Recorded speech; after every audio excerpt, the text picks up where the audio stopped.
আসসালামু আলাইকুম। আমি ডক্টর মোহাম্মদ আব্দুল্লাহ মাহমুদ স্বপন, নবজাতক শিশু কিশোর সার্জারি বিশেষজ্ঞ। আজকে আমরা একটু বাচ্চাদের অন্ডকোষের সমস্যা নিয়ে কথা বলবো। বাচ্চাদের অন্ডকোষ যদি জন্মের পরে আপনি দেখতে পান অন্ডথলিতে না থাকে, সে সকল ক্ষেত্রে আমরা কি করে থাকি? সাধারণত আমাদের ছেলে বাচ্চারা জন্মের পরে সাধারণত আমরা এত বেশি ব্যস্ত থাকি, দেখা যায় যে বাচ্চাদের জেনিটাল অংশগুলো আমরা ঠিকমতো পরীক্ষা করে দেখি না বা চিকিৎসকের কাছে খুব একটা যাওয়া হয়ে ওঠে না। সে সকল ক্ষেত্রে যদি আপনি ইনসিডেন্টালি দেখতে পান যে আপনার বাবুর ডান পাশে অথবা বাম পাশে অন্ডকোষটি নেই, তখন অবশ্যই এটি একটি দুশ্চিন্তার বিষয়। তখন সাথে সাথে অবশ্যই আপনাকে একজন শিশু সার্জারি বিশেষজ্ঞের শরণাপন্ন হতে হবে। আমাদের কাছে আসলে আমরা সাধারণত দেখি, পরীক্ষা করে দেখি, এক্সামিনেশন করার পর আমরা যদি দেখি অন্ডকোষটি অন্ডথলিতে নেই, তখন আমরা ধারণা করে নিই এটা হয়তোবা থাকতে পারে কুচকিতে, হয়তোবা থাকতে পারে পেটের মধ্যে। পরবর্তীতে আমরা পরীক্ষা নিরীক্ষা করাই, আল্ট্রাসোনোগ্রাফি করাই এবং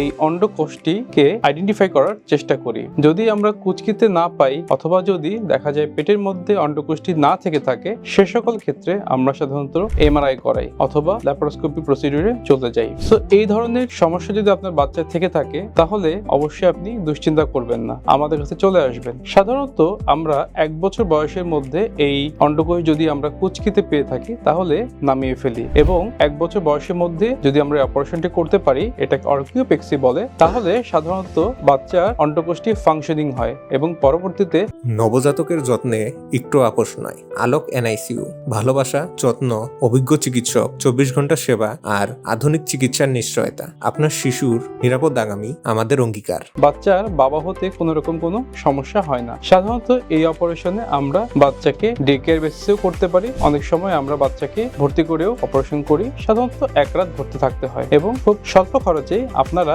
এই অপারেশনগুলো আলোক হেলথ কেয়ারে করাতে পারবেন। পরিশেষে এতটুকুই বলবো, আলোক হেলথ কেয়ার এন্ড হসপিটাল সুনামের সাথে দীর্ঘ 30 বছর ধরে এই অঞ্চলে কাজ করে যাচ্ছে। তাই পরিশেষে বলবো, আলোকের সেবা নিন, সুস্থ থাকুন। মনে রাখবেন, সুস্থ জীবন সুন্দর পৃথিবী। সুস্থ জীবন সুন্দর পৃথিবী।